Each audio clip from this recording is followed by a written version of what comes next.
Hi guys, and welcome back to a new video. So today I'll be doing a shoe review on the Adidas Ace 16.3 courts. So these are a pair of shoes that I've worn for about a month now, and I'm really happy with how they perform. So I'm basically just going to run through my opinion of the shoes and whether or not I think that they'll suit you. So the first thing you notice when you pick up these shoes is that the colour is white with grey patterns on the front. This can be a slight problem when you're in a dirty area, as they often become very muddy on the top. This can be washed off after each training session, but can often leave brown marks on the toes, as has happened with me. The other thing I noticed straight away when I bought these was that in fact there is quite a lot of grip on the upper, almost like that of a match ball, which when you use a very grippy match ball like a bazooka, you really notice the grip for things like half around the world. So one last thing I'd like to talk about before I get onto the performance side of things is the sole. In my opinion, the sole is not very durable, as there are tiny scrapes all along, and at the back there are in fact two large chunks of sole that have come off. This doesn't really affect the performance side of things, but it definitely will be interesting to see in a couple of months whether or not these get any worse, and if they do, that'll be a definite downside. So now moving on to the performance of the shoe. Generally, I was very happy with the performance, and they definitely feel like a great shoe to use.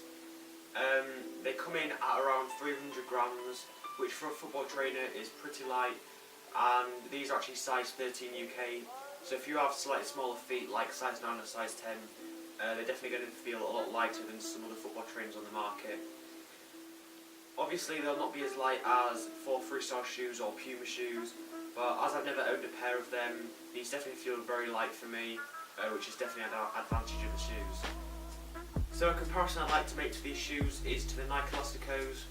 Although I've never worn a pair, I have held a pair before, so I know what they feel like. These are very flexible, as you can see, like the Nike Elasticos, and the rubber-like upper gives it great grip, just like the Elasticos.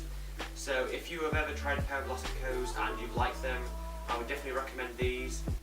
So compared to the other shoes I've used before for Freestyle, these were definitely the hardest to get used to. The fact that the sole is so narrow means that it takes a couple of sessions to get used to them, but once you have got used to them, you'll be very thankful you have, as they're a great shoe to use for Freestyle. If you're into just lowers, they're absolutely perfect, but I wouldn't recommend them for creatives or sits, because sole stalls and clippers are especially hard because of the narrow bottom. Apart from this, there are no real other faults, and I definitely recommend them to most freestylers. However, these are still probably the best shoes I've ever used for freestyle. I can't express it enough how much I love them, and I also managed to pick them up for a mere £22, which was absolutely amazing to find. So yeah, if you enjoyed the video, please leave a like, a comment, and remember to subscribe.